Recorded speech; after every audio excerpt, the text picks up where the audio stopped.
আল্লাহকে স্মরণ করার মানে হলো আল্লাহ আমাদের স্মরণ করা। আলা বিযিক্রিল্লাহি তাতমাইন্নুল কুলুব, অন্তরে অশান্তি আছে। কোরআনে আল্লাহ বলছেন, আমার স্মরণে আমি অন্তরের প্রশান্তি রেখেছি। আল্লাহর জিকির করলে মানুষের অন্তর প্রশান্ত হয়। আর আমরা জানি যে আল্লাহ কখনো ভুল কথা বলেন না। এই জন্য জিকির আসকারে বেশি রত থাকা উচিত। আলহামদুলিল্লাহ, আমরা শুরুতে কয়েকবার জিকির এজন্যই করলাম, এটা আমরা প্র্যাকটিসে নিতে চাই। সাহাবায়ে কেরামের একটা চরিত্র ছিল, ওনারা রাতের বেলা তাহাজ্জুদে দাঁড়িয়ে থাকতেন, অবসরে জিকিরে মশগুল থাকতেন, আবার যুদ্ধের মাঠে তলোয়ার নিয়ে মুজাহিদ হয়ে ঝাঁপিয়ে পড়তেন। যুদ্ধের মাঠেও আছে, আবার তাহাজ্জুদের বিছানাতেও আছে। মুখে জিকির ছিল, হাতে তলোয়ার ছিল। এই জন্যই তাদের কাছে আসমান থেকে সাহায্য তাড়াতাড়ি নাজিল হয়েছিল। ৩১৩ জন বদরের যুদ্ধে তাদের সাহায্যের জন্য ফেরেশতা এসেছে ৫,০০০। তাদের মতো যদি মান আমরা তৈরি করতে পারি, সাহায্য আমাদের কাছে আসবে ইনশাআল্লাহ। সম্মানিত ভাইয়েরা, আমি আপনাদের সম্মুখে পবিত্র কোরআন মাজিদ থেকে সূরাতুল মুমিনুনের প্রথম ৫টি আয়াতে কারিমা তেলাওয়াত করেছি। কণ্ঠটা ভালো নয়, একটু সর্দি কাশ লেগেছে গতকাল থেকে। আল্লাহর কাছে সাহায্য চাই, আল্লাহ যেন এই আয়াতগুলোর আলোকে কিছু কথা বলার তৌফিক দেয়। বলেন আমিন। বক্তাদের প্রথম পুঁজি হলো কণ্ঠ, দ্বিতীয় পুঁজি ইলম, এরপরে বাকি যা কিছু আছে আল্লাহর রহমতের মত সবগুলোই। কিন্তু কণ্ঠ যদি ভালো না থাকে বলবে কিভাবে? এই জন্য আল্লাহ তাআলা দোয়াও শিখিয়েছেন, রব্বি ইশরাহ লি সাদরি ওয়া ইয়াসসির লি আমরি ওয়াহলুল উকদাতাম মিন লিসানি। আল্লাহ আমার জিহবার আড়ষ্টতা দূর করে দাও। ইয়াফকাহু কওলি, মানুষ যেন আমার কথা বোঝে। এটা কোরআনের দোয়া। তো সূরাতুল মুমিনুনের প্রথম ৫টি আয়াত পড়লাম। এই সূরাতে আল্লাহ তাআলা প্রথম ৫টি আয়াতে কিছু মেসেজ আমাদের দিয়েছেন, যদিও নাজিল হয়েছিল একসাথে ১১টি আয়াত। তো একদিনের আলোচনা এতগুলো বলা যায় না, বিদায় আমি অল্প করে পড়ছি। নবীর উপর সূরাল মুমিনুনের প্রথম আয়াতগুলো যখন নাজিল হয়, হযরত ওমর রাদিয়াল্লাহু তাআলা আনহু সেখানে উপস্থিত ছিলেন। ওমর রাদিয়াল্লাহু তাআলা আনহু বলছেন, হঠাৎ করে দেখি নবীজি সাল্লাল্লাহু আলাইহি ওয়াসাল্লামের হালত পরিবর্তন হয়ে গেল। তিনি চুপসে গেলেন, কথাবার্তা বন্ধ করে দিলেন। আমরা তখন ধারণা করে নিলাম প্রিয় নবীজির উপরে কোরআন নাজিল হচ্ছে। ওহী নাজিলের সময় রাসূলুল্লাহর হালের পরিবর্তন হতো। মা আয়েশা বলেছেন যে কখনো কখনো প্রচণ্ড শীতের মাঝে নবীজির কপালে বিন্দু বিন্দু ঘাম দেখা যেত। ওহী খুব ভারী জিনিস। সানুলকি আলাইকা কাওলান সাকিলা, আল্লাহ বলছে আমি আপনার কাছে বড় ভারী জিনিস অবতীর্ণ করছি। তো নবীজির হালতের পরিবর্তন দেখে সাহাবারা বুঝতেন। কিছুক্ষণ পর হালতটা আবার ফিরে আসলো। এবার রাসূল সাল্লাল্লাহু আলাইহি ওয়াসাল্লাম সাহাবায়ে কেরামের সাথে কথা বললেন। উনি যে হালতে ছিলেন, হালত পরিবর্তন হলো। এবার তিনি কাবার দিকে মুখ ফিরিয়ে বসলেন। বসে তিনি একটি দোয়া করলেন, আল্লাহুম্মা জিদনি ওয়ালা তুনকিসনি, আকরিমনি ওয়ালা তুহিন্নি, আতিনি ওয়ালা তুহরিমনি, আথিরনি ওয়ালা তুসির আলাইয়া ওয়ারদিনি ওয়ারদা আন্নি ইয়া আকরামাল আকরামিন। নবীজি দোয়াটা পড়লেন। দোয়াটা পড়ে শেষ করে এবার তিনি বলছেন, আমার সাহাবারা শোনো, এইমাত্র আমার কাছে আল্লাহ তাআলা কিছু আয়াত নাজিল করলেন। এই আয়াতে কারিমাগুলোর আমল বাস্তব জীবনে যে নেবে, সে ডাইরেক্ট জান্নাতুল ফেরদাউসে চলে যাবে। উলাইকা হুমুল ওয়ারিসুন আল্লাযীনা ইয়ারিসুনাল ফিরদাউসা হুম ফিহা খালিদুন। আল্লাহ তাআলা 11 নম্বর আয়াতে বলতেছে উলাইকা হুমুল ওয়ারিসুন, এই মানুষগুলো হবে মালিক, ওয়ারিস। কিসের ওয়ারিস? আল্লাযীনা ইয়ারিসুনাল ফিরদাউস, তারা হবে জান্নাতুল ফিরদাউসের মালিক। সুবহানাল্লাহ। আল্লাহর বানানো জান্নাত হলো 8টা। জান্নাতের 8টা স্তর, 8টা দরজা, 8টি জান্নাত। তার মাঝে সবচেয়ে বড় জান্নাতের নাম জান্নাতুল ফিরদাউস। আল্লাহ বলেন যে এই গুণগুলো অর্জন করলে, নবীজি বলছেন যে এই গুণগুলো অর্জন করলে আল্লাহ নিজে ঘোষণা করছে উলাইকা হুমুল ওয়ারিসুন আল্লাযীনা ইয়ারিসুনাল ফিরদাউস, তারা ফিরদাউসের মালিক হবে, হুম ফিহা খালিদুন, আর জান্নাতুল ফিরদাউসে যারা যাবে জান্নাতে তারা চিরকাল থাকবে। এখন যে গুণগুলো আল্লাহ বলেছেন সেগুলো আমাদের শোনা এবং জানার পর মানার প্রয়োজন আছে না নাই?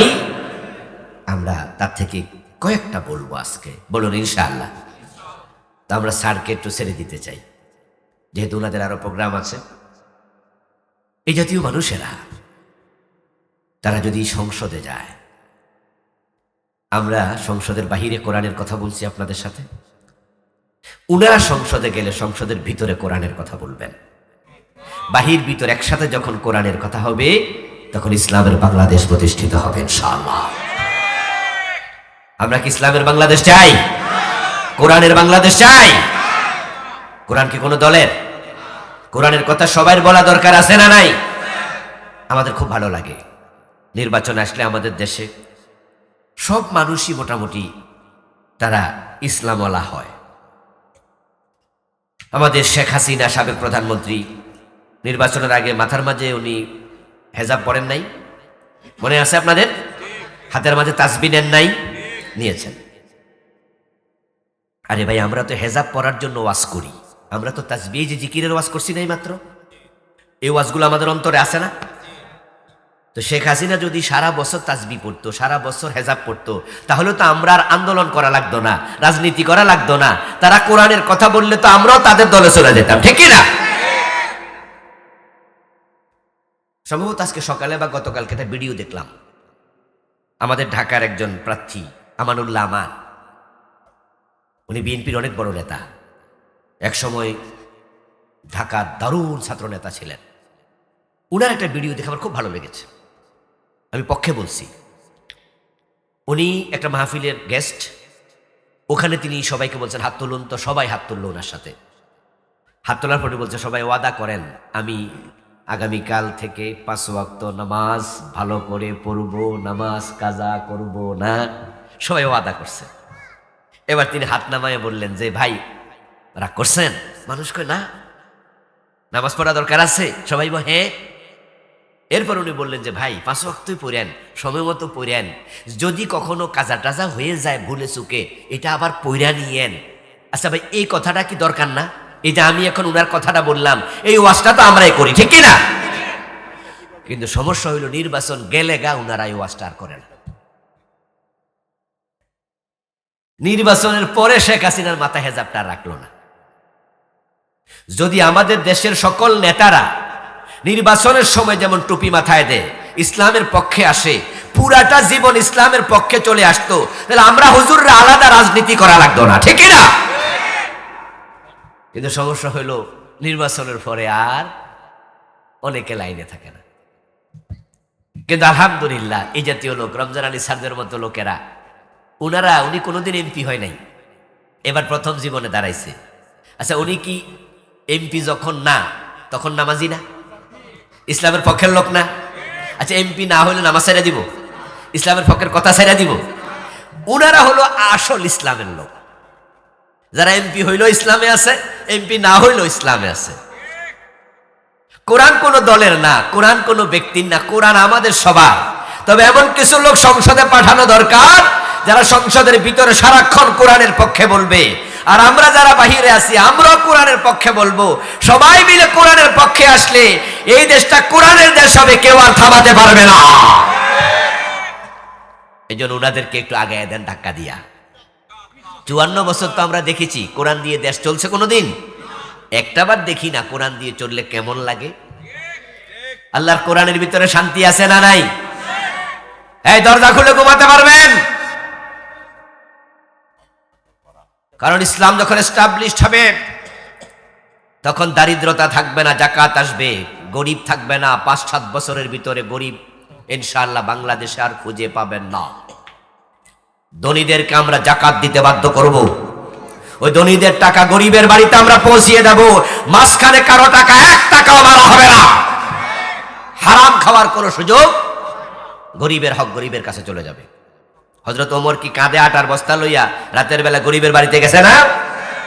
এই জন্য ওমরের যুগে জাকাত বিভাগের কর্মচারী জাকাতের টাকা কাঁধে নিয়ে নিয়ে হাঁটে, জাকাত খাওয়ার লোক আর নাই। এরপরে কি করব জানেন? যখন দারিদ্রতা থাকবে না তখন চুরি বন্ধ হবে। চুরি যদি করো তখন আবার হাত কেটে দেওয়া হবে। তো দেশের নেতারা ডরে তারের মতো সোজা হয়ে যাবে, কোনো নেতা চুরি করবে না।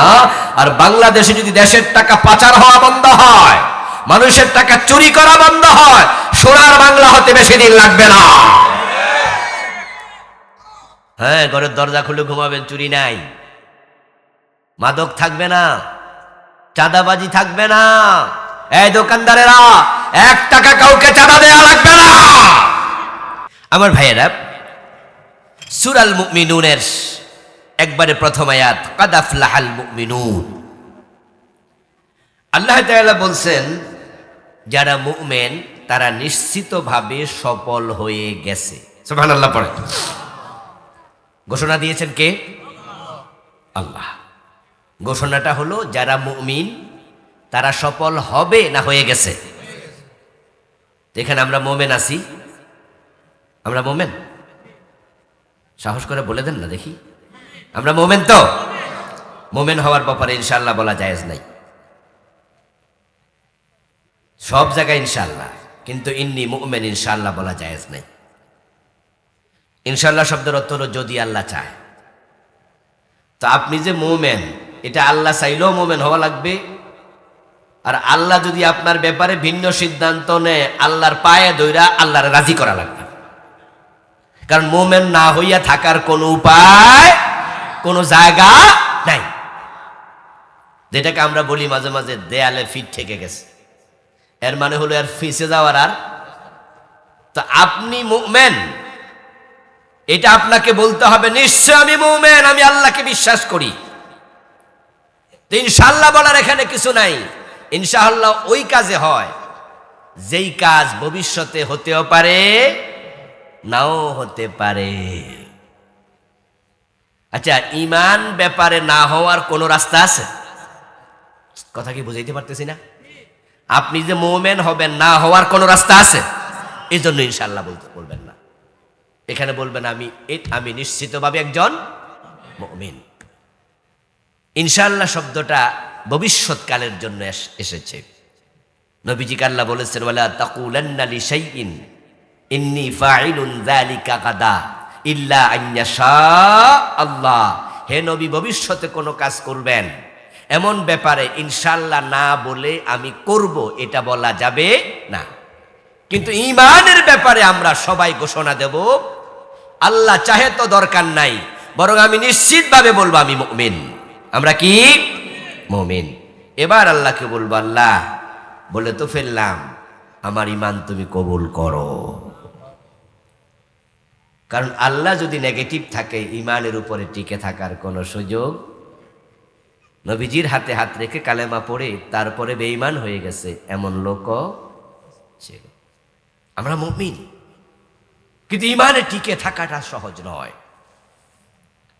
নবীজি সাহাবা হিজরত করেছেন, মুহাজির, মক্কা থেকে মদিনায় গেলেন, কিন্তু কিছুদিন পরে মুরতাদ হয়ে আবার মক্কায় পালিয়ে গেল। তার নাম ছিল ইবনু খাতাল। কি নাম? এলেম বাড়িতে নেন না, ওয়াজ কিছু বাড়ি পর্যন্ত নিয়েন। হুজুর কি কইছে, দারুণ ওয়াজ হয়েছে, নিকো হয়েছে, কি কইছে কই মনে নাই। এই ওয়াজ তো শুনে লাভ নাই। নবীজির হাতে হাত রেখে কালেমা পড়ছে, হিজরত করে মদিনায় গেছে। কয়দিন পরে ইমান হায়রাইয়া বেঈমান হইয়া মোরতাদ হইয়া পলায় গেছে আবার মক্কায়। নাম ছিল ইবনু খাতান। বলুন কি নাম? ইবনু খাতালাম, ইবনু খাতান। পরে মক্কা বিজয়ের পর, ফতেহ মক্কার পর তাকে কাবার দেয়ালের সাথে হত্যা করা হয়েছে, কারণ সে সীমালঙ্ঘনকারী ছিল। যদিও মক্কা বিজয়ের পর নবীজি বলেছিলেন লা তাসরিবা আলাইকুমুল ইয়াউম, প্রতিশোধ নেব না, সবাইকে মাফ করে দিলাম।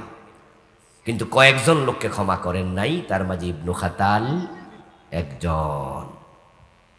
তাকে কাবার দেয়ালের সাথে হত্যা করা হয়েছিল, কারণ সেখানে সে হত্যার খবর শুনে কাবার গিলাপ ধরে বসে আছে, ভাবছে এখানে আমাকে মনে মারবে না।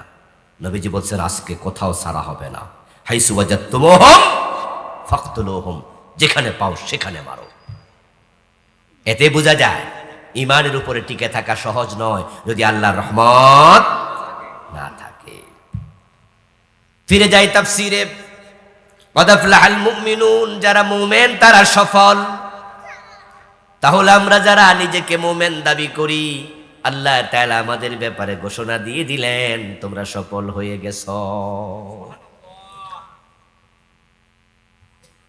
মুমিনদের মাঝে গরিব নাই, তো সে কিভাবে সফল হলো? টাকা পয়সা তো নাই। মুমিনদের মাঝে বেলালের মতো দাস নাই, তো কিভাবে সফল হলো? সে তো দাস। তো সফলতার মানেটা কি? আমরা তো সফলতা শব্দ শুনলেই মনে করি, মনে হয় উনি অনেক বড় ডাক্তার, অনেক বড় ইঞ্জিনিয়ার, অনেক বড় ব্যবসায়ী, এই জন্য বলে সফল ব্যবসায়ী, বলে না? সফল ডাক্তার, সফল শিক্ষাবিদ। আমরা সফল বললে দুনিয়ার দিকে চোখ যায় আমাদের, যে মনে তার টাকা পয়সা ক্ষমতা এগুলো আছে। সফলতাকে ইংরেজিতে বলা হয় সাকসেসনেস। আরেকটি শব্দ হলো পাস। আর ব্যর্থতাকে ইংরেজিতে বলা হয় ফেইলিউর। সংক্ষেপে আমরা বলি ফেল। তো কেউ যখন নির্বাচন করে দাঁড়ায়, তারপরে সে যখন সফল হয়, আমরা বলি ফাঁস করছে, বলি না? অমুক কি করছে। আর যে বেটা ব্যর্থ হয়েছে তারে আমরা কি কই ইংরেজিতে?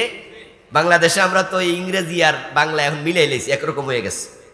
আমরা ব্যর্থ হয়েছে শব্দ বলি না, আমরা বলি সে কি করছে? ফেল করছে। দেখেন, আমাদের দেশে ফেইলিউর আর সাকসেসনেস, পাস, এই দুইটা আমরা নেই টাকা, ক্ষমতা, অর্থ, রেজাল্ট এগুলোর সাথে। এই জন্য বড় ব্যবসায়ী ভাবে, বড় পয়সাওয়ালা ভাবে আমি তো ব্যবসায়ী, আমি সফল মানুষ। যারা এমএ পাস, বিএ পাস, শিক্ষিত, চাকরি পাইছে ভালো, তারা ভাবে সফল। যারা নির্বাচন এমপি হলো, মন্ত্রী হলো, তারা মানুষকে মোবাইলে জানায় ভাইজান আমি তো পাস করে ফেলছি, আমি তো সফল। তাই যদি হতো তাহলে ফেরাউন সফল মানুষ, কারণ তার হাতে ক্ষমতা ছিল। যদি টাকা পয়সা হলেই সফলতা আসতো, তাহলে কারুন তো সফল মানুষ, কারুন তো পয়সাওয়ালা ছিল। ক্ষমতা থাকলে সফল মানুষ হওয়া গেল, আবু জেহেল তো মক্কার নেতা ছিল। কিন্তু আপনাদের কাছে জানতে চাই, ফেরাউন সফল না ব্যর্থ? আবু জেহেল সফল না ব্যর্থ? কারুন সফল না ব্যর্থ? তো বেলালের তো ক্ষমতাও নাই। হযরত বেলাল তো গরিব মানুষ, দাস, উনার বাবা দাস। উনার বাড়ি ছিল ইথিওপিয়ায়। বংশানুক্রমিক ভাবে তারা আরব দেশে দাসত্ব করেছে। উনার বাবা দাস, মা দাসী, উনি দাস। থাকার জন্য ঘরটাও ছিল না। তাই হযরত বেলাল আহলে সুফার অধিবাসী ছিলেন। নবীজির মসজিদের বারান্দায় ঘুমাতেন 70 জন সাহাবী। কখনো বাড়তো, কখনো কমতো। হযরত বেলাল ছিলেন তাদেরই একজন। থাকার ঘর নাই, খাওয়ার জন্য খাবার নাই। আবু হুরায়রাও তাদের একজন ছিলেন, সবচেয়ে বড় মুহাদ্দিস। লাগাতার 3 দিন না খায়া থাকে। ওই বেলালের হাতে ক্ষমতা নাই, বেলালের টাকা নাই, থাকার ঘর নাই, হাতে কিছু নাই। আওয়াজ দিয়ে বলুন তো সবাই, বেলাল ব্যর্থ না সফল? তাহলে সফলতার নাম ক্ষমতা নয়, টাকা নয়। বেলাল সফল, কারণ বেলাল জান্নাতি মানুষ, দুনিয়ায় থাকতে জান্নাত পাইছে। সফলতার নাম হলো জান্নাত। কাদ আফলাহাল মুমিনুন, আল্লাহ বুঝালেন যারা মুমিন সবাই জান্নাতি। জান্নাত হলো একটি সাম্প্রদায়িক জায়গার নাম। সাম্প্রদায়িক, এই শব্দটা বাংলাদেশে এখন এটা গালি। মৌলবাদী শুনছেন না? সাম্প্রদায়িক, মৌলবাদী আমাদেরকে বলে। মৌলবীরা হুজুররা হলো সাম্প্রদায়িক। আর জান্নাত একটা সাম্প্রদায়িক জায়গা, দোজখ হলো অসাম্প্রদায়িক। দোজখ হলো, জাহান্নাম হলো অসাম্প্রদায়িক। জাহান্নামে হিন্দুও যাবে, খ্রিস্টানও যাবে, বৌদ্ধও যাবে, ইহুদিও যাবে, তাসলিমা নাসরিনের মতো নাস্তিকও যাবে, ঠিক না? কিন্তু জান্নাত এমন এক জায়গা, হেন মোমেন ছাড়া কেউ যাবে না। এটা শুধু এক সম্প্রদায়ের জায়গা। কোন হিন্দু জান্নাতে যাবে? যারা জানেন তারা বলেন, হিন্দু জান্নাতে যাবে, ইহুদি যাবে, খ্রিস্টান যাবে, তাসলিমা নাসরিনের মতো নাস্তিকেরা যাবে। এজন্য এটাতে শুধু এক জাতি যাবে, তারা কি? মুমিনুন। জাকির নায়েককে জিজ্ঞাসা করছিল যে আপনাদেরকে যে মৌলবাদী বলে এই বিষয়ে কি জবাব দিবেন? ডাক্তার জাকির নায়েক বলছিল যে শব্দ তো খারাপ না, মৌল মানি মূল, বাদী মানি ওয়ালা, মৌলবাদী মানি মূলওয়ালা। তো আমরা তো মূলে থাকতে চাই, আমরা কি আগায় উঠতে চাই? গাছের আগায় উঠলে তো ফিরে যাওয়ার সম্ভাবনা থাকে। আমরা তো গোড়ায় থাকবো, ইসলামের মূলে থাকতে চাই। ইসলামের মূল হলো কোরআন এবং হাদিস, ঠিক না? ইসলামে যা আমরা খুঁজি, ফিরে ফিরে ফিরে কোথায় আসে? ঘুরে ফিরে কোরআন আর হাদিসের কাছে, এটা মূল। তো তারা মৌলবাদী কাদেরকে বলে? যারা সব জায়গায় কোরআন হাদিস খোঁজে, কোরআন হাদিসের বাইরে চলে না। এমএ পাস ছেলে, ইউনিভার্সিটির টিচার, কিন্তু সে বিয়ে করার দিন বউ দেখতে যাইয়া মেয়ের বাবারে বলতেছে, মেয়ের মারে বলতেছে, মেয়েরও বলতেছে যে আমি আপনাদের পরিবারে বিয়ে করব, আমি অমুক বিশ্ববিদ্যালয়ের শিক্ষক, আপনারা আমাকে পছন্দ করছেন, তবে আমার কিছু কথা আছে। 1 নাম্বার হলো আমার স্ত্রীকে পর্দা করতে হবে। আমি ইউনিভার্সিটির প্রফেসর, এই জন্য আপনারা ভাববেন না যে আমার কাছে বিয়ে দিলে আপনার মেয়ে যেমনে তেমনে চলবে। আমার বউ কিন্তু বোরকা ছাড়া। তখন শ্বশুর শাশুড়ি কয়, কি রে, আরেক মৌলবাদী, বুঝেন নাই যে আমাদের মাইয়া তো বিশ্ববিদ্যালয়ে পড়ুয়া মাইয়া, জীবনে কোনোদিন বোরকা পরে চলে নাই, এখন তোমার ঘরে গেলে বোরকা পড়তে হবে। বাবা এটা কি কও? বলে হ্যাঁ। আচ্ছা শুনলাম, আর তোমার আর কি কথা আছে? বাবা আমি বেতন পাই কত, কথা ক্লিয়ার হওয়া দরকার। ইউনিভার্সিটিতে পড়াই আমি 50,000 60,000 টাকা মাসে বেতন পাই।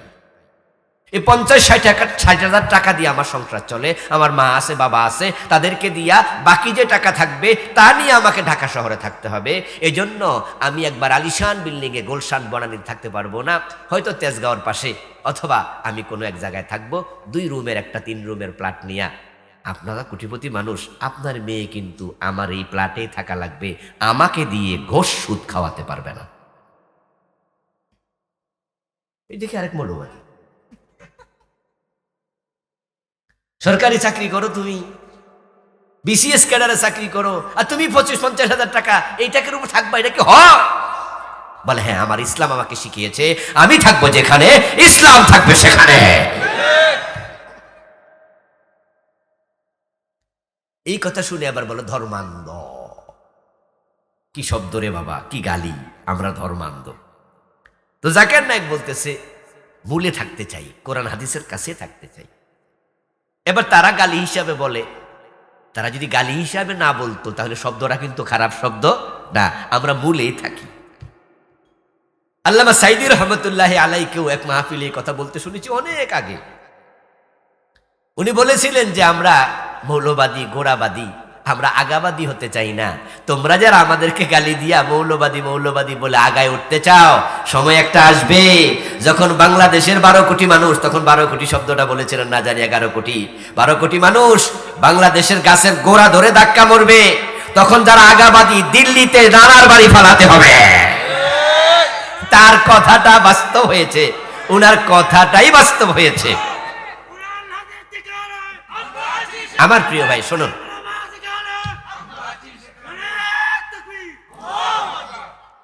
আমাদেরকে তারা ধর্মান্ধ বলে, মৌলবাদী বলে, যাই বলুক, তাই বলে কি আমরা রাগ কইরা কোরআন হাদিসের বাইরে চলে যাব? আধুনিক বুঝানোর জন্য আমার বউরে বেপরদায় ঘোরাবো? এ সুযোগ আমাদের নাই, আমরা গোড়াতে আছি। তো জান্নাতে কারা যাবে? যারা ঠিক এই গোড়াতেই থাকবে। কদ আফলাহাল মুমিনুন, মুমিনরা সফল, সফলতার নাম জান্নাত। এখন মুমিনকে, এটাই হলো বড় জটিল প্রশ্ন। আমরা যারাই কালেমা পড়েছি, আমরা তো সবাই নিজদেরকে মুমিন দাবি করছি।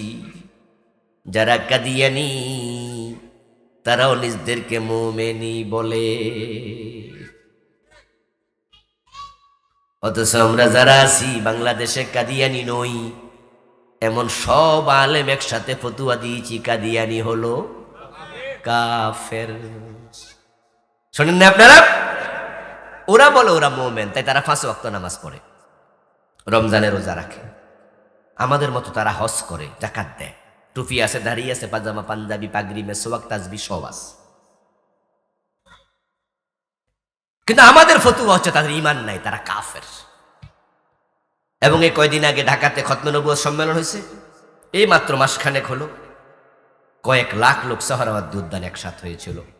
রাষ্ট্রের কাছে আমরা দাবি জানাচ্ছি, কাদিয়ানীদেরকে রাষ্ট্রীয়ভাবে অমুসলিম ঘোষণা করতে হবে। তো তারা নামাজ পড়ছে, আমরা বলি কাফের। আসলে ব্যাপার পীরের পায়ে সেজদা দেয় এমন কিছু লোক বাংলাদেশে আছে না? আমরা বলি তারা মুশরিক, তারা শিরিক করে।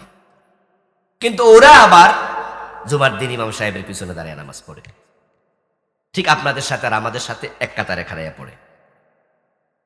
এবার আপনাদের কাছে জিজ্ঞাসা করি, এলেম যাদের আছে তারা জবাব দেন, পীরের পায়ে সেজদা দিলে ঈমান থাকে না যায়? কাজটা জায়েজ না হারাম? সেজদার একমাত্র মালিক কে?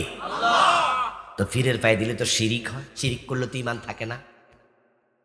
কিন্তু হে তো আবার জুমার দিন নামাজে গেছে ঠিকই, কারণ সে ভাবছে সে কালেমা পড়ছে, সে মোমেন। কাদিয়ানী 5 ওয়াক্ত নামাজ পড়ছে, কারণ তারাও কালেমা পড়ে, ভাবছে মোমেন। আসলে মোমেন কে? কালেমা পড়লে যদি মোমেন হওয়া যেত, তাহলে গিরিশচন্দ্র সেন কি কালেমা পড়ে নাই? এ কোরআনের যখন বঙ্গানুবাদ করে, তখন গিরিশচন্দ্র সেন কি লা ইলাহা ইল্লাল্লাহ শব্দ বাদ দিয়ে অনুবাদ করছিল? কোরআনে কি লা ইলাহা ইল্লাল্লাহ কালেমাটা নাই? ফা'লাম আন্নাহু লা ইলাহা ইল্লাল্লাহ, এই কালেমা গিরিশচন্দ্র সেন পড়েছে, লিখেছে, এ নিয়ে গবেষণা করেছে, অনুবাদ করেছে। এই কালেমা 1,00,000 বার পড়েও লাভ নাই। কালেমা পড়লে মুমিন হওয়া যায় না, তবে মুমিন হওয়ার জন্য কালেমা পড়তেই হবে। তো কেমনে মুমিন হওয়া লাগে? যদি কালেমা পড়লে মুমিন হওয়া যেত, তাহলে আব্দুল্লাহ ইবনে উবাই সেও মুমিন থাকতো। আব্দুল্লাহ ইবনে উবাইয়ের নাম যারা শুনেছেন তারা হ্যাঁ বলুন, শুনেছেন? সে মুমিন না মুনাফিক? ছোট মুনাফিক না বড়? বরং সে হলো রাইসুল মুনাফিকিন, সকল মুনাফিকদের 1 নাম্বার। আর আব্দুল্লাহ ইবনে উবাইয়ের মতো মুনাফিকরা জান্নাতি না জাহান্নামী? কোথায় থাকবে? জাহান্নামের মাঝে না নিচে? এটা আল্লাহ কোরআনে বলছে, ইন্নাল মুনাফিকিনা ফি দারকিল আসফাল, সবার নিচে। অবাক হবেন, এই আব্দুল্লাহ ইবনে উবাই মারা যাওয়ার পর তার জানাজার নামাজের ইমাম ছিল নবীজি মুহাম্মদ সাল্লাল্লাহু আলাইহি ওয়াসাল্লাম। কিন্তু আল্লাহ উনার দোয়া সেদিন কবুল করেন নাই। নবীজি দোয়া করছে, আল্লাহুম্মা গফির লি হাইয়িনা ওয়া মাইয়িতিনা ওয়া শাহিদিনা ওয়া গায়িবিনা। দোয়া করছে, আল্লাহুম্মা গফির লাহু ওয়ারহামহু ওয়াফিহি ওয়াফু আনহু ওয়াকরিম নুজুলাহু ওয়াসসামুদ খালাহু। যে দোয়া আমরা জানাজার নামাজে পড়ি না, রাসূল সেদিন দোয়া করেছেন, কিন্তু জানাজার নামাজে সালাম ফিরানোর পরে আল্লাহ ওহী নাজিল করছে, দোয়া কবুল হয় নাই। দোস্ত, কালেমা পড়লে মুমিন না। আমি একটু পরে বলতেছি, অধৈর্য হচ্ছেন না তো? জাস্ট ভূমিকা স্বরূপ বললে বুঝে আসবে আসলে আমরা কি করছি। আব্দুল্লাহ ইবনে উবাই যখন মারা যায়, তার ছেলে ছিল আবার ভালো মুমিন। সে এসে বলে, ইয়া রাসূলুল্লাহ, আমার বাবা তো মরে গেছে, আপনি জানাজার নামাজের ইমাম হন। আমি আশাবাদী আপনি জানাজার নামাজ পড়াইলে, আপনি দোয়া করলে আল্লাহ হয়তো ক্ষমা করলে করতেও। নবীজি গেলেন, জানাজার নামাজ পড়ালেন। যদি হযরত ওমর প্রিয় নবীকে না করছিল, ইয়া রাসূলুল্লাহ, আপনি জানাজার নামাজে ইমামতি করবেন না, সে বড় জালেম। নবীজি বলছে, ওমর সরো, আমার জায়গা দাও। আমি তো তার ছেলেকে বলেছি, ওয়াদা দিয়েছি যে যাও, আমি জানাজার নামাজ পড়াইতে আসতেছি। তার ছেলে তো আমার কাছে আইছিল, আমি তো কথা দিছি। নবী কি কথা লঙ্ঘন করতে পারে? ওয়াদা খেলাফ করতে পারে? আমরা পারি, কারণ আমাদের ওয়াদার তো কোনো দাম নাই। আমরা তো ওয়াদা দিয়ে খেলাফ করার লেগে। টাকা নেয়ার সময় হাওলাত বলে, ভাই দেন না ভাই, 1000 10,000 টাকা হাওলাত দেন, 5,000 হাওলাত দেন। তা আপনি জিজ্ঞাসা করছেন, ভাই টাকা যে হাওলাত দিমু, দিবেন কবে? ভাই শুক্রবারে দিমু। ভাই শুক্রবারে দিমু, কিন্তু শুক্রবারে দিমু কইতাছি। তো 3বার শুনে তো আপনি মনে মনে ভাবছেন ডেফিনেটলি শুক্রবারে দিব, কিন্তু হে মনে মনে কয় শুক্রবার কয়বার কইছি? কথা কয় না রে লোকেরা, কয়বার শুক্রবার কইছি? এর মানে হলো কমপক্ষে 3 শুক্রবার ঘুরাইলে আমার ওয়াদা খেলা কইব না। এজন্য দেখবেন যে দুধে পানি মিশাইয়া লেখা রাখে, এখানে খাঁটি গরুর দুধ পাওয়া যায়, দোকানদার লেখে না? তো ছোট ছেলে বাপের কয়, বাবা দুধে পানি মিশাও, এটা তো গুনাহ, আবার লেখছো খাঁটি গরুর দুধ পাওয়া যায়, তাই তো মিশা কথা লেখা দরকার কি? গুনাহ একটা করছো, একটাতে থাকো। বাপে কয়, ফুট তুই বুঝবি না, আমি যা লেখছি মিশা লেখি নাই, পাবলিক না বুঝলে আমার কি দোষ? আমি কিন্তু শব্দটা লিখছি খাঁটি গরুর দুধ, তো গরু তো খাঁটি, দুধে না সমস্যা, বুঝেন নাই? আমি তো লেখি নাই গরুর খাঁটি দুধ, আমি কি লিখছি? খাঁটি গরুর দুধ। দেখছেন নি বুদ্ধি? এটা ফ্যাস না, এটা ধূর্ততা, এটা ধূর্ততা। এটাকে চালাকি বলে না। চালাক ভালো জিনিস, চালাকিকে বলা হয় ক্লেভারনেস, চালাককে বলা হয় ক্লেভার। আর যে ব্যক্তি ধূর্ত বান্দর, তাকে বলা হয় কানিং। এটা ভালো স্বভাব নয়। এই জন্য যারা বেশি প্যাঁচওয়ালা, চাচা যেটা বলছে প্যাঁচ মারছে, জান্নাতি মানুষের অন্তরে প্যাঁচ কম থাকে, তারা হয় সরল সোজা। আহলুল জান্নাতে বুলবুল, জান্নাতীরা হবে সরল, তারা প্যাঁচওয়ালা হবে না।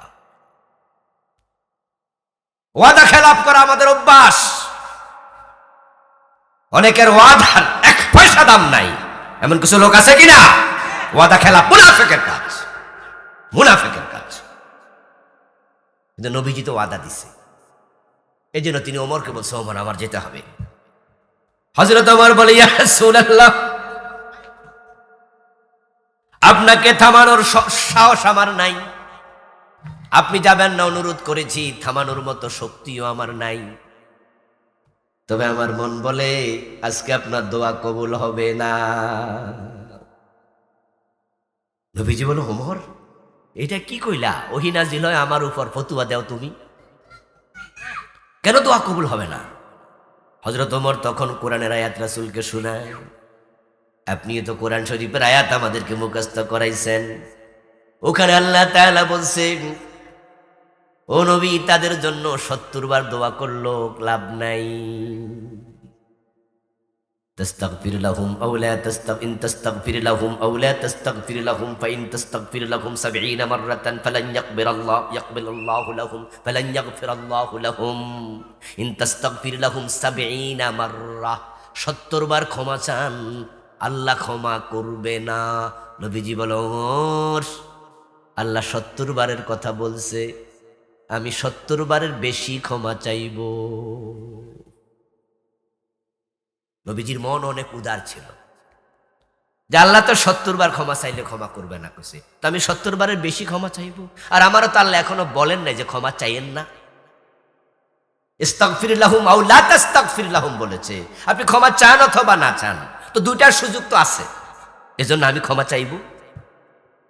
ওমর বলে, তা আপনি চাইলে চান, আমি তো আর কিছু করার নাই। নবীজি চলে গেলেন, জানাজার নামাজ পড়ালেন। জানাজার নামাজ শেষ করার পরে আব্দুল্লাহ ইবনে উবাইর ছেলে সে বলতেছে, ইয়া রাসূলুল্লাহ, আমার বাবা তো আমার, তার প্রতি আমার তো মায়া আছে, এখনই কবরে রাখবো। আমল তো ভালো না আমার বাবার, আমি জানি, আপনিও জানেন।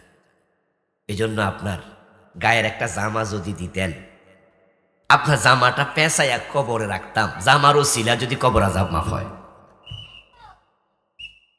সহিহ বুখারীতে এসেছে, নবীজি গায়ের জামা খুলে দিলেন, একটা জামা দিলেন, নবীজির জামার ভিতরে পেঁচাইয়া তারপরে কবরে রাখা হলো। কবরে রাখার আগে নবীজি সাল্লাল্লাহু আলাইহি সাল্লাম তার লাশ কাছে গেলেন, মাথাটা উনার রানের উপরে, পবিত্র রানের উপর রাখলেন, রেখে মুখ থেকে কিছু লালা বের করে বিসমিল্লাহ বলে থুতু দিয়া তার গালের মাঝে, চেহারার মাঝে, কপালের মাঝে একটু মেখে দিলেন।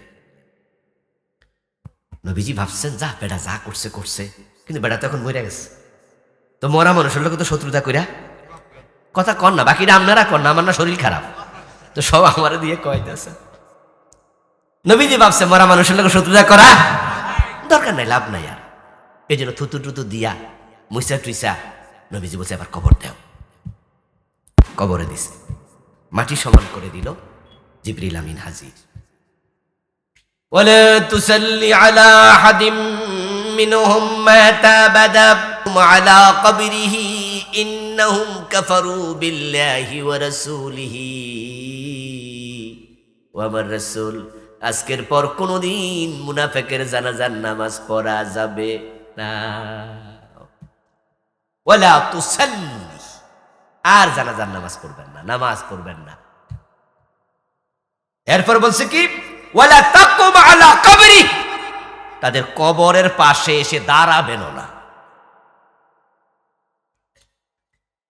আপনি চাইছেন তো ক্ষমা, নো, কবুল হয়নি, কারণ ইন্নাহুম কাফারু বিল্লাহ, তারা কাফের, তারা মোমেন না।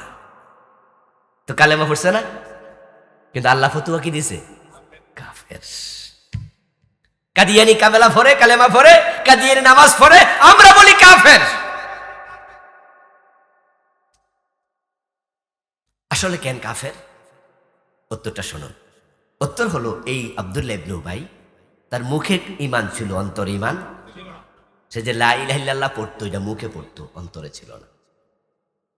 অন্তরের ঈমান কি জানেন? অন্তরের ঈমান হলো এই যে আল্লাহর কোরআন, বিসমিল্লাহর বা থেকে মিনাল জিন্নাতি ওয়ান নাসের সিন পর্যন্ত, এটার ভিতরে যা আছে, নবীজি যাহা নিয়ে এসেছেন, সবটাকে একসাথে অন্তর থেকে মেনে নেয়ার নাম ঈমান। এটা যে ব্যক্তি মেনে নেয়, ওই ব্যক্তি জীবনের কোথাও কখনো কোরআনের বিরুদ্ধে আর কথা বলার সুযোগ তার থাকবে না, কারণ সে তো এটা মেনেই নিছে।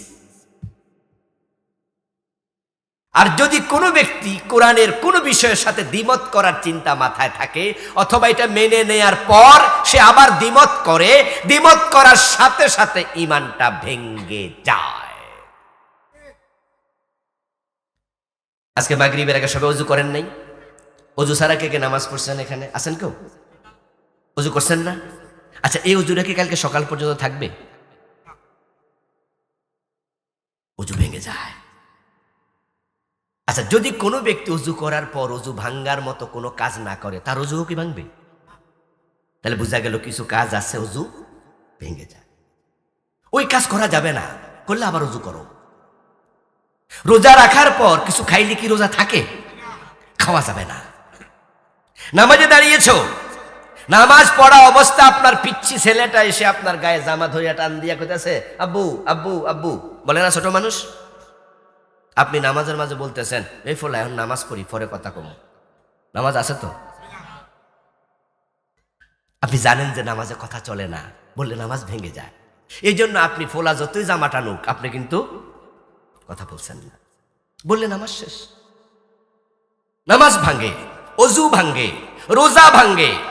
আচ্ছা, ঈমান কি ভাঙে না? ঈমানও ভাঙে। তার দলিল কোরআন শরীফের আয়াত, ইন্নাল্লাযীনা আমানু সুম্মা কাফারু সুম্মা আমানু সুম্মা কাফারু ثم ازدادوا كفرا لم يكن الله ليغفر لهم ولا ليهديهم سبيلا। কিছু মানুষ আছে যারা ঈমান আনবে আবার কুফরি করবে, আবার ঈমান আনবে আবার কাফের হয়ে যাবে, তারপরে আর ঈমান আনবে না। এই অবস্থায় মরে গেলে আল্লাহ বলে তাদের কোনো ক্ষমা নাই। তাহলে কি কাজ করলে ঈমান ভাঙে এটা জানা দরকার আসেনি?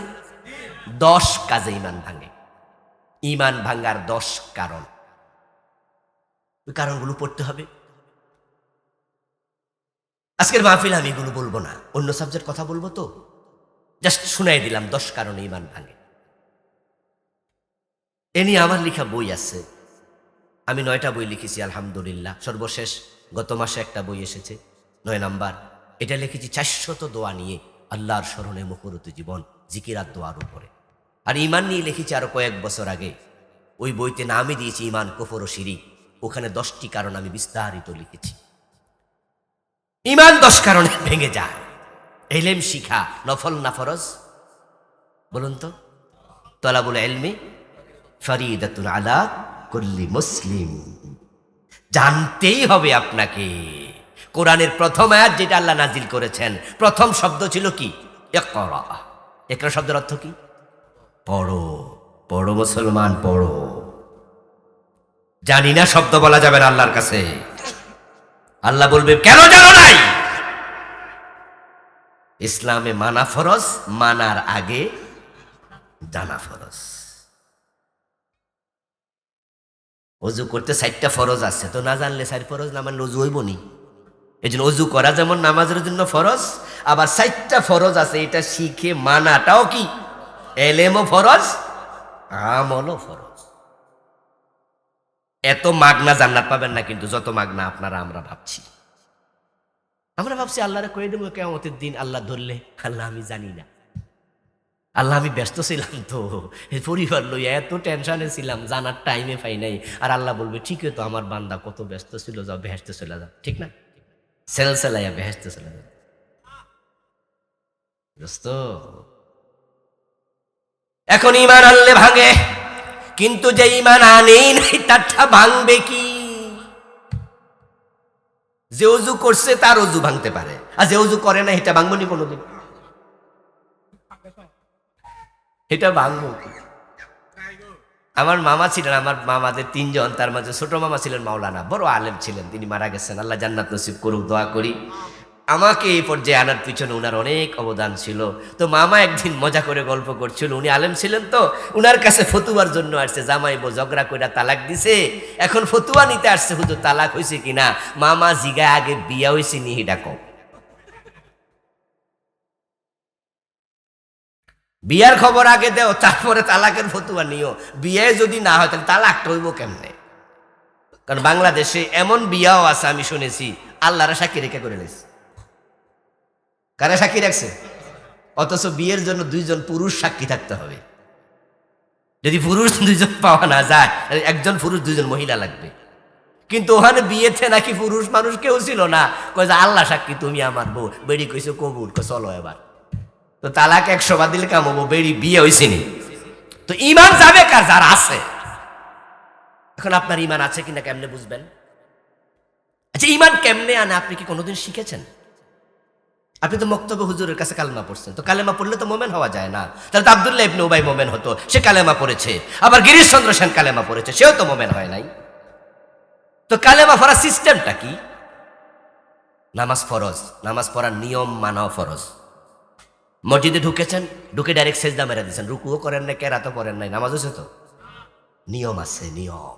ঢুকো, তাকবীরে তাহরিমা পড়ো, নিয়ত করো, আছে না? আছে না? সিস্টেম আছে না? নিয়ত করো, তাকবীরে তাহরিমা পড়ো, তারপরে কেরাত পড়ো, তারপরে রুকুতে যাও, তারপরে সেজদা করো। সিস্টেম মানো, সিস্টেমের বাহিরে গেলে হবে না। রোজা রাখার নিয়ম নাই? বোঝেই না কত ব্যাককল আছে। আমার প্রশ্ন করছে একজনে, হুজুর ঘুম থেকে জেগে দেখি সেহারি খাওয়ার সময়ের পরে 20 মিনিট চলে গেছে, টের পাই নাই, ঘুম থেকে উঠেছি দেরিতে, রোজা হবে? আমি বলি হবে। বলো হুজুর তবে ওইটা কিন্তু 1 গ্লাস পানি খাইছি। পানি খাইলেন কেন? সেহারি তো সেহরি কি তুমি 20 মিনিট পরে খাইবা? আরে দোস্ত, তুমি উঠছো দেরিতে, টের পাও নাই। সেহরি না খাইলেও তো রোজা হয়, সেহরি খাওয়া তো সুন্নত। তুমি টের পাও নাই, সুন্নতটা মিস হয়েছে, রোজার কোনো সমস্যা নাই। কিন্তু 20 মিনিট পরে খাইলা কেন? আমি তো শুনছি সেহরি খাওয়া সুন্নত, তো সুন্নত করতে চাই এত ফরজ মাংস। দোস্ত, রোজা আপনার মতো হবে না, ইসলামের মতো হবে, আইন মতো হবে। হজের সিস্টেম আছে, এই মাসে হজ করলে হজ হবে না, জিল হজের 9 তারিখ আরাফার মাঠে যাওয়া লাগে, ঠিক কিনা? অন্য মাসে গেলে হবে না। তো রোজার নিয়ম আল্লাহ শিখাইছে রাসূলকে দিয়া, হজের নিয়ম শিখাইছে, যাকাত দেওয়ার নিয়ম শিখাইছে, ঈমান আনার নিয়মকে আল্লাহ শিখায় নাই। তো ওই নিয়মটা মাইনা ঈমান আনছি আমরা কয়জনে? আত্মসমালোচনা করুন তো, আসলে নিয়মটা কি? এই জন্য নবীজি কি বলছে জানেন? ইয়াতি আলান নাসি জামানুন ইয়াজতামিউনা ফিল মাসাজিদি লাইসা ফীহিম মুমিনুন। এমন একটা জামানা আসবে যে জামানার মানুষগুলো মসজিদে জামাতের সাথে নামাজ পড়বে, কিন্তু একটারও ঈমান থাকবে না, তারা ঈমান বুঝেই না।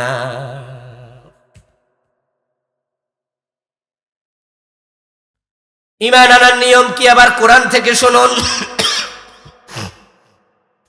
আল্লাহ তাআলা ঈমান আনার নিয়ম শিখাচ্ছে।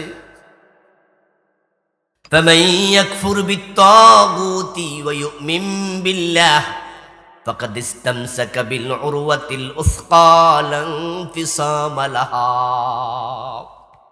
ঈমান আনার নিয়ম হলো, যে ব্যক্তি তাগুতের সাথে অস্বীকৃতি জ্ঞাপন করবে, তাগুতের সাথে সম্পর্ক বিচ্ছিন্ন করবে, তারপরে এবার কালেমা পড়ে মুমিন হবে, ওই ব্যক্তি শক্ত রশির সন্ধান পেল, যেই রশির নাম ঈমান। উরওয়ায়ে উসকা লা ইনফিসামা লাহা। এইভাবে যদি ঈমানটা আনে, তাগুতের সাথে সম্পর্ক অস্বীকার করে তারপরে কালেমাটা পড়ে, ওই রশি তাকে টেনে টেনে আল্লাহর জান্নাতে নিয়ে যাবে। কাদ আফলাহাল মুমিনুন, এটাকে ঈমান বলে।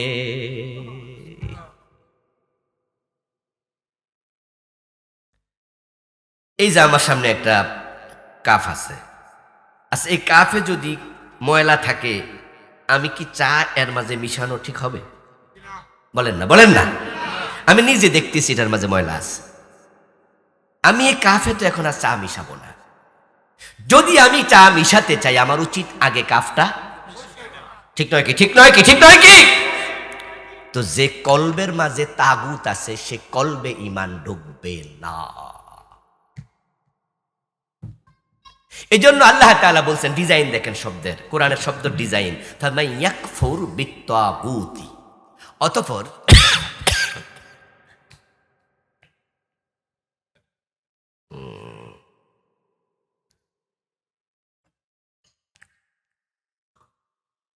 এটা জিকির করুন, লা ইলাহা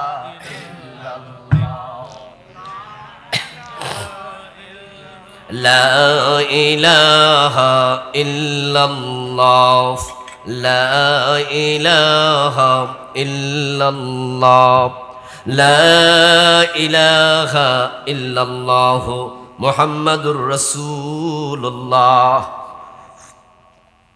আল্লাহ বলছে ফামান ইয়াকফুর বিত্তাগুতি, অতঃপর যে ব্যক্তি তাগুতের সাথে কুফরি করলো। কুফরি কি গ্রহণ করা না অস্বীকার করা? যারা জানেন তারা বলেন না। কুফর অর্থ কি গ্রহণ না বিচ্ছিন্ন? আল্লাহ শিখাচ্ছে যে তাগুতের সাথে সম্পর্ক বিচ্ছিন্ন করলো। এরপর বলছে ওয়া ইউমিন বিল্লাহি, এবং এবার সে বলল লা ইলাহা, তাহলে সে মুমিন হলো। অর্থাৎ সে ময়লা কাফে পানি রাখে নাই, ময়লা কাফে চা ঢালে নাই। কারণ যদি এই ময়লা কাফে আমি চা ঢালতাম, তাহলে চাটাও নাফাক হয়ে যেত। এখন তাগুতের সাথে সম্পর্ক রেখে যদি কালেমা পড়েন, এটা কালেমা না। এখন তাগুত কি, এইটাই তো বুঝি না। তো না বুঝার কারণে নবীজি বলেছেন যে জামাতে নামাজ পড়বে, অথচ তার ঈমানই নেই, কারণ সে তো ঈমান বোঝে না। তাগুত, তাগুত, তাগুত মিন তাগি, তাগি থেকে এসেছে, মিন তাগয়ুন, মিন তাগয়িন। আল্লাহ ফেরাউনের ব্যাপারে বলছে, ইযহাব ইলা ফিরআউনা ইন্নাহু তাগা। ও মূসা, তোমার উপর তাওরাত নাজিল করেছি, তুমি ফিরআউনের বাড়িতে যাও। সুবহানাল্লাহ পড়েন। কার বাড়িতে যাও? ইন্নাহু তাগা, সে তাগুত। তাকে গিয়ে আগে বলো, হে মিয়া কালেমা পড়ো। তাহলে বোঝা গেল তাগুত মানুষের ভিতরে কেউ না কেউ। যে ফেরাউন কি মানুষ না জিন? বলেন না, মানুষ না জিন? তাহলে বোঝা গেল মানুষের ভিতরে কি থাকে? তাগুত থাকে। তাগুত শব্দের অর্থ হলো অবাধ্য, চরম অবাধ্য। যে হিন্দু নামাজ পড়ে না, ইসলাম মানেই না, সে হলো কাফের, তাগুত না। এই জন্য কাফের শব্দটা কোরআনে আছে না, কুল ইয়া আইয়ুহাল কাফিরুন লা আ'বুদু মা, এটা তাগুত না, এটা কাফের, সে মানে না। আবার আপনারা আমার সামনে যারা আছেন তারা নামাজ মানেন, কিন্তু 5 ওয়াক্ত পড়ে না, মাঝে মাঝে প্যাচ লাগায়, এমন 2-4 জন বাংলাদেশে নাই? সে কাফের না, সে হলো ফাসেক। সে কি? আর আমরা যারা ইসলামের সবটা মানি, আমরা মোমেন। সুবহানাল্লাহ বলেন। ইসলামের সামান্য ব্যত্যয় হতে আমরা দেই না, আমরা সবটা মানি এবং সবটা মানার কথা বলি। যেখানে মানতে পারি না ওখানে রব্বানা যালামনা আনফুসানা, আল্লাহ আমার ভুল হয়েছে, আমার মাফ করে দাও। কিন্তু গাদ্দারি করি না। কোনো মেয়ের দিকে চোখ গিয়েছে, পরক্ষণে বলে আস্তাগফিরুল্লাহ আস্তাগফিরুল্লাহ আস্তাগফিরুল্লাহ, আল্লাহ মাফ করে দাও, এটা খেয়ানত হয়েছে, আমার চোখটা সেদিকে যাওয়া উচিত, আমার ভুল হয়ে গেছে। কোনো মিছা কথা কখনো মুখ দিয়ে এসে গেছে, পরিকল্পিতভাবে তো বলি না, কিন্তু মাঝে মাঝে হয়তো অজান্তে হয়ে গেছে, পরে ভাবছি যে কথাটা তো সত্য ছিল না, আস্তাগফিরুল্লাহ, আল্লাহ মাফ করে দাও, ভুল হয়ে গেছে। কিন্তু আপনি পরিকল্পিতভাবে মিছা কথা কন, আপনি ইচ্ছা করে ইসলাম অস্বীকার করছেন। আমি কোরআনের আইনের কথা বললে আপনি এটাকে রাজনীতি বলছেন, কোরআনের পক্ষে কথা বললে আপনি ভাবছেন যে হুজুররা ভালো না। তো কোরআন কি কোনো হুজুরের কিতাব? একা এটা আপনার কিতাব না, তো কেমনে কি? আপনি তো ঈমান আনছেন আমানতু বিল্লাহি ওয়া মালাইকাতিহি ওয়া কুতুবিহি, তো আপনি তো বলছেন এটার উপর আমার ঈমান আছে, তো এটার বিপক্ষে কেন কথা বলেন? তাগুত কে? তাহলে যে ব্যক্তি মোটেও মানে না সে কাফের। যে সবটা মানে তবে আমল করার ক্ষেত্রে 2 নাম্বারই করে, মাঝে মাঝে মিথ্যা বলে, মাঝে মাঝে নামাজ কাজা করে, ইচ্ছা কইরা ঘরে শুয়ে আছে, ফজরের টাইমে নামাজে যায় না। আরেক ব্যক্তি ঘুমে টের পায় নাই, তাই সেও যায় নাই, দুইজন কিন্তু সমান না। নবীজি একদিন ঘুমিয়ে আছেন, এই ঘটনা ঘটেছিল রাস্তায়, এক যুদ্ধ থেকে আসতেছিলেন, এক উপত্যকাতে তাবু খাটাইছে, তাবু খাটাইয়া ফজরের আগে দিয়া বিশ্রাম করছে। আলী রাদিয়াল্লাহু তাআলা আনহু বলছে, আলী তুমি কিন্তু পূর্ব দিকে নজর রাখো, সুবহে সাদেক যখন উঠবে আমাদেরকে ডাইকা দিও। আলীকে দিলেন দায়িত্ব। তো আলী রাদিয়াল্লাহু তাআলা আনহু, উনিও তো যুদ্ধের মাঠ থেকে আসছে, উনার শরীরটা ক্লান্ত নয় কি? কথা বোঝেন না ভাইয়েরা? হ্যাঁ হ্যাঁ কন না, ক্লান্ত না? তো আলীও তো ক্লান্ত। তো আলী রাদিয়াল্লাহু তাআলা ভাবতেছেন, আরে কোন বিপদে পড়লাম, দায়িত্ব তো আমারই দিল, যদি আমি ঘুমাই যাই। এই জন্য তিনি ওঁটটাকে পূর্ব দিকে ফিরাইলেন। ওঁটটাকে পূর্ব দিকে ফিরাইয়া ওঁটের ফিটে বইছে পূর্ব দিকে মুখ দিয়া।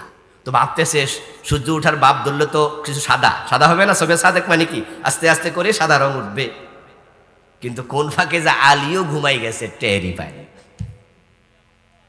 সূর্য উঠছে, একবারে তাঁবুর ভিতরে ঢুকছে, নবীজি চেহারার মাঝে সূর্যের আলো পড়ছে, নবীজি ঘুম থেকে উঠছে। ওইটা কয় কিরে, আলী যে ডাকলো না, ঘটনা কি? বাইরেও দেয়া যায় আলী ওটের ফিটে ঘুমা। নবীজি সাল্লাল্লাহু আলাইহি ওয়াসাল্লাম আলীর বলছে, আলী এই দায়িত্ব দিলাম, কি করলা? আলী তো ওইটা দেখে সূর্য উঠে গেছে। ইয়া রাসূলুল্লাহ, আপনাকে যে পরাজিত করেছে আমাকেও, মানে চোখ আমার কথাও শুনে নাই, বইছিলাম হুজুর এদিকে ফিরা, কিন্তু কখন যে চোখ মুচ্চা গেছে। নবীজি বলছেন যে এই উপত্যকায় শয়তান আছে, চলো এখানে আর থাকবো না। সবাই গেলেন, পাশের উপত্যকা গিয়ে অজু করে নামাজ পড়লেন। তাহলে নামাজ কখনো কখনো ঘুমে কাজা হয়, এটা একরকম। আর এক বেড়া শুইয়া রয়েছে ইচ্ছা কইরা, হেও কাজা করছে, দুইটা কি এক? তো যে ইচ্ছা করে শরীয়তের বিধান লঙ্ঘন করে সে ফাসেক। তো তাগুতটাকে, তাগুত হলো ওই ব্যক্তি যে নিজ ইসলাম মানে না, এবং ইসলাম আমরা যারা মানতে চাই আমাদেরকে মানতেও দেয় না। তারা আইনে করে ইসলামের বিরুদ্ধে। যেমন আমাদের দেশে কিছু কিছু স্কুল আছে যেখানে মেয়েদের বোরকা পরা নিষিদ্ধ, জানেন? আমাদের হোলি ক্রস একটা স্কুল আছে না, ফার্ম গেটে, আমি এর পাশেই থাকি, মেয়েদের স্কুল, কিন্তু সেখানে বোরকা পরে যেতে পারবেন স্কুল গেট পর্যন্ত। স্কুলের গেটে যাওয়ার পর আপনাকে বোরকা খুলে রাখতে হয়। মেয়েরা বোরকা খুলে গেটে তাদের মহিলা দারোয়ান আছে ওদের কাছে জমা দিয়া তারপরে ক্লাসে যেতে হয় স্কুল ড্রেস পরে, বোরকা এলাও না। এবার আপনাদেরকে জিজ্ঞাসা করি, ওখানে পুরুষ টিচার নাই?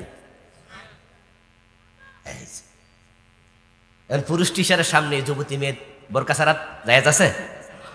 বাংলাদেশে দাড়ি রাখলে চাকরি দেয় না এমন কিছু জালেম আছে না? দাড়ি রাখলে চাকরি দেয় না। রাস্তার ডান পাশে আমি যদি গাড়ি নিয়ে ঢাকায় যাই, পুলিশ আমাকে ছাড়বে? মামলা দেবে না? এই হুজুর রং সাইডে চলেন কেন? আমি বলবো এটা সুন্নত। পুলিশ বলবে মামলা একটু বেশি দেব, সুন্নত বাইর করে দেব। রাষ্ট্রীয় আইন হচ্ছে বামে চালানো, আপনি রঙে চালাচ্ছেন আবার ওয়াজ করতেছেন, এটা সুন্নত, এসব চলবে না। আমি যতই সুন্নার কথা বলি, সুন্নাত সে মানে না, আমাকে মানতে দেবে না। আপনার পাক কটিয়াদি, এটা কি বাজিতপুর থানা? বাজিতপুর থানা চোর ধরা পড়েছে, আপনি থানায় দেন, ওসি তার হাত কাটতে পারবে? এমপি পারবে? আমাদের কিশোরগঞ্জ জজ কোর্টের জজ কাটতে পারবে? জজ যদি বলে আমি বিচারক, আমি মুসলিম, ইসলামী আইনে তার হাত কেটে দিলাম, পরের দিন জজের চাকরিটা। জজ যদি বলে এটা কোরআনের আয়াতে আছে, বলবে রাখো মিয়া তোমার কোরআনের আয়াত। এদেশে এসব চলে না। এদেশের আইন হচ্ছে চোর ধরে জেলে দাও। আল্লাহর কোরআনের বিরুদ্ধে যারা আইন বানায়, ইসলামের আইন তারা মানে না, আমাদেরকে মানতে দেয় না, তাদেরকে তাগুত বলে। তাদেরকে ভোট দিলে, তাদের সাথে থাকলে, সাপোর্ট করলে তুমি আর মুমিন হতে পারবে না। কি জটিল প্রশ্ন তাগুতের। এজন্য আইন হবে আল্লাহর, কথা হবে আল্লাহর। আমরা ঈমান আনছি কার উপর? এবার বলুন তো, আল্লাহর কোরআনের উপর যে ঈমান আনছেন, ওই কোরআনে কি জেনা করলে 100 বেতের কথা নাই?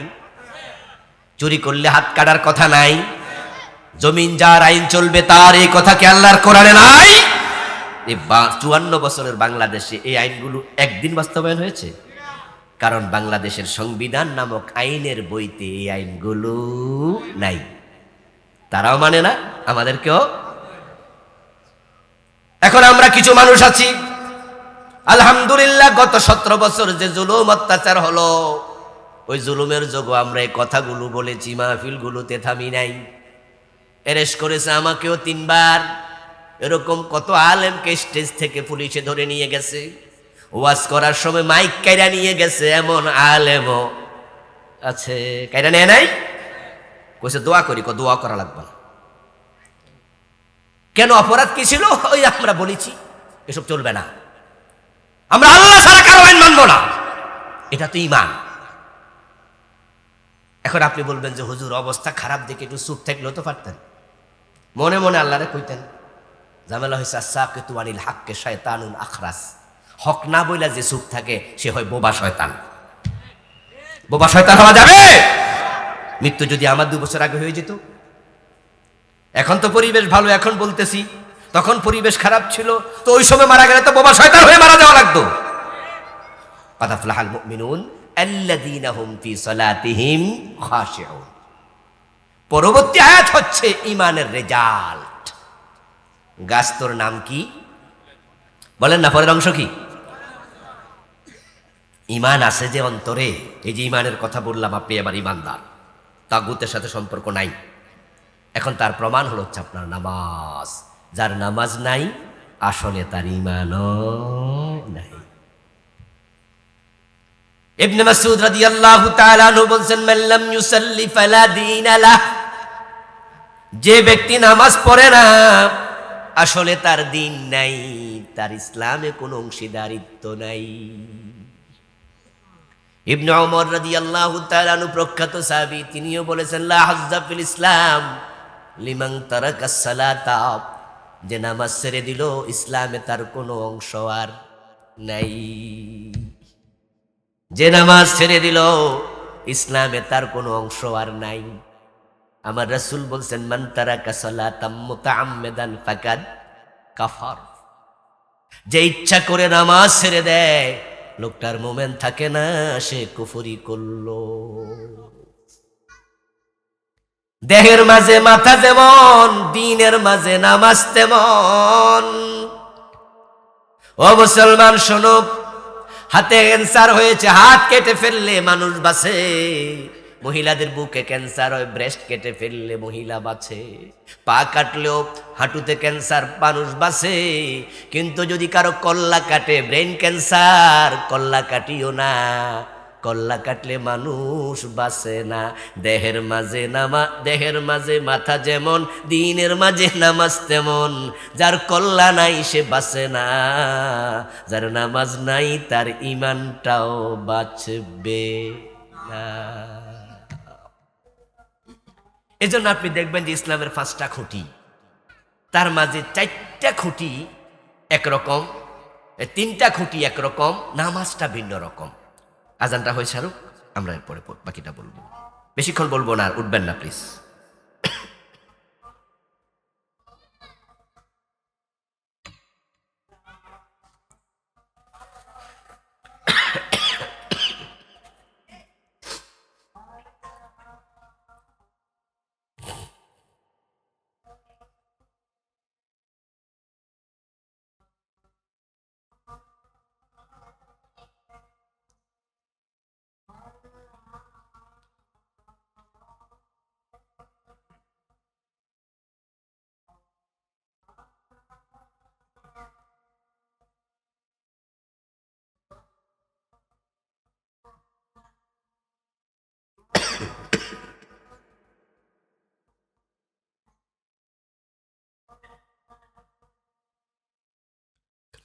প্রিয় ভাইয়েরা আমার, দেখুন, আপনি লক্ষ্য করে ইসলামের 5টা খুঁটির মাঝে একটার নাম হলো ঈমান, নাম্বার 1। নাম্বার 2 নামাজ, নাকি? 3 নাম্বার যাকাত, 4 নাম্বার হজ, 5 নাম্বার সাওম, রোজা। ঈমান তো দেখা যায় না, কিছুক্ষণ আগে ঈমানের কথা বলেছি, তার রেজাল্ট হলো নামাজ। রোজা দেখেন, অসুস্থ হয়ে যাবেন, চরম অসুস্থ, ইসলাম বলবে তোমার রোজা রাখা লাগবে না, তুমি ফিদিয়া দাও। একজন মিসকিনকে 2 বেলার খাবার দাও, রোজা লাগবে না। অথবা আপনি বলছেন যে আমি সুস্থ হতে পারি, তো তখন আমরা বলবো কাজা করো, তাহলে আপাততই রোজা লাগবে না। চরম অসুস্থ, কোনোদিনও লাগবে না, ফিদিয়া। আমাদের মাঝে মাঝে এমন কিছু রোগীর ফতুয়া আসে যে হুজুর আমার বাবার ক্যান্সার, উনি একবারে জীর্ণশীর্ণ হয়ে গেছে, বয়স তার 85, এখন লিকুইড খেয়ে বেঁচে আছে, প্রতিদিন তাকে 5 বার 10 বার খাওয়াইতে হয়, পাতলা জিনিস খায়, কিন্তু দেরি করলে একবারে নিস্তেজ হয়। হুজুর উনার রোজার মাসালা কি? আমরা বলি কিচ্ছু কষ্টের কিছু নাই, শুধু 2জন ফকিরকে 2 বেলা খাবার দিয়ে দেন, এনাফ। একজন ফকিরকে দিল হবে, 2জনকে দিল, তার থেকে রোজা মাফ। আচ্ছা, গরিব মানুষ, হুজুর আমি হজ করব, আমরা বলি নো নো, হজ মাফ। হুজুর আমাকে জাকাত দিতে হবে, না, জাকাত তুমি খাও, জাকাত মাফ। কিন্তু নামাজ, সুস্থ অসুস্থ, গরিব ফকির, কারোর জন্য মাফের কোনো সিস্টেমই নাই। দাঁড়ায় পারো না, বসে পড়ো, বসে পারো না, শুয়ে পড়ো। ওই যে দেহের মাঝে মাথা যেমন, দিনের মাঝে নামাজ তেমন। মাথা আলাদা হলে তো রোগী বাঁচবে না। নামাজ এজ লাইক এ, আপনি অসুস্থ হলেন, আগুন দগ্ধ হয়েছেন, পুরা দেহ ব্যান্ডেজ করে সাদা কাপড়ে মোড়াইয়া মনে হয় যে একটা ফুতুল বানায় ফেলছে, প্যাকেট। এভাবে শুয়ে আছে আমাদের ঢাকা মেডিকেল কলেজে কত অগ্নিদগ্ধ রোগী। এখন নামাজের মাসালা আসলে আমরা তখন কি বলি জানেন? আমরা বলি যে তাকে নামাজের সময় হলে স্মরণ করিয়ে দেন, হুঁশ যদি থাকে, হুঁশ আছে যতক্ষণ নামাজ ফরজ। বলে হুজুর সে তো ডাক্তার কইছে পানি যেন না ধরে, আমরা বলি তায়াম্মুম করা। খেয়াল করছেন? পানি নাই, পানি ব্যবহার করতে পারবে না, নামাজ কিন্তু মাপ নাই, বলে তায়াম্মুম তায়াম্মুম। হুজুর সে তায়াম্মুম কর, বুঝলাম তায়াম্মুম, দাঁড়াইতে তো পারে না, আরে বসে, হুজুর বসতে পারে না, শুয়ে আছে, শুয়ে শুয়ে পড়বে, হুজুর শুয়ে অত নড়াচড়া করতে পারে না, নামাজ মাপের নিয়ম নাই, ইশারায় হলেও পড়ো।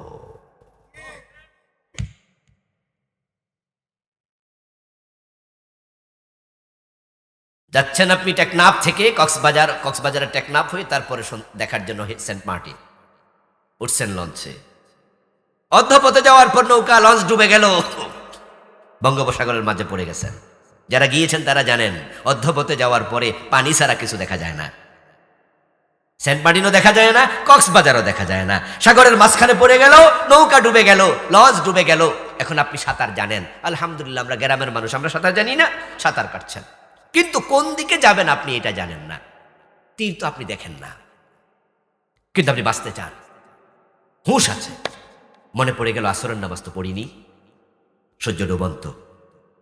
নামাজের ব্যাপারে শরীয়তের বিধান হলো হুঁশ আছে যতক্ষণ।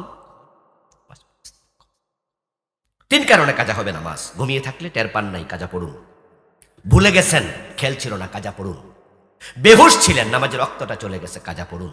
এই 3-এর বাহিরে আর কোনো কাজার অনুমতি না, কোনো পুরুষের জন্য না কোনো নারীর জন্য। মহিলার ব্লিডিং শুরু হয়েছে, বাচ্চা হবে, ইস্তেহাজ আপনার নেফাস শুরু হয়েছে, নামাজ মাফ। কিন্তু যদি হায়েজের রক্ত না ভাঙে, পানি না ভাঙে, মায়ের তীব্র ব্যথা, দাঁড়াইলে ব্যথা, বসলে ব্যথা, শুইলে ব্যথা, মায়েদের প্রসব বেদনার কত কষ্ট আমরা পুরুষেরা জানি না। তবে মেডিকেল সায়েন্স বলেছে যে 20টা হাড্ডি একসাথে যদি কারো ভেঙে যায় তাহলে ব্যথার পরিমাণ হয় 45 ইউনিট, 45 কয়টা হাড্ডি ভাঙলে? একটা না, কিন্তু পানি যদি না ভাঙে, যতই ব্যথা হোক, নামাজের সময় হলে তখনও নামাজ ফরজ। ও মা, তুমি দাঁড়িয়ে পারো না, বসে পড়ো, বসে পারো না, শুয়ে যাও, ফরজ নামাজটা ইশারায় হলেও পড়ো। সূর্য আপনার নৌকা ডুবে গেছে, সাঁতার কাটছেন, হুঁশ আছে, দেখছেন সূর্য ডুবন্ত, তখন সাঁতার কাটতে কাটতে নামাজ পড়ুন। নামাজ মাফের কোনো নিয়ম। কথা বলার সময় আর নেই, থেমে যাচ্ছি। এখন এই নামাজটাও তো নবীজির সুন্নাহর মতো হওয়া লাগবে, ঠিক না?